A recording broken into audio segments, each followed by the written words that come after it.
أهلا وسهلا. اليوم جيت أنا وماما نشارك معكم شهيوة من شهيواتها الجديدة وفي كوكوت إكسبريس. ونتمنى تنال إعجابكم. إيوا يلا شموستي مع كوكوت إكسبريس كلشي ساهل ويوجد في الحين. خا نكونوا نعرفوا أي حاجة، ولكن فاش كتكون الميمة هنا تسالى الكلام.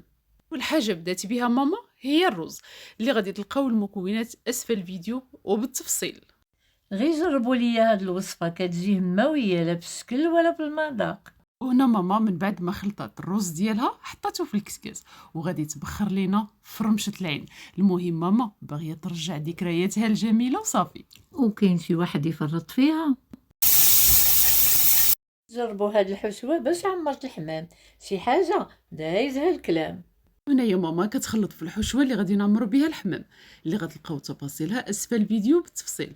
من بعد ما عمرنا الحمام ديالنا خديت كوكوط اكسبريس اينوكس اللي ما يحلى طيابي غير بها، طياب سريع ولذيذ وكطيب فرمشه العين.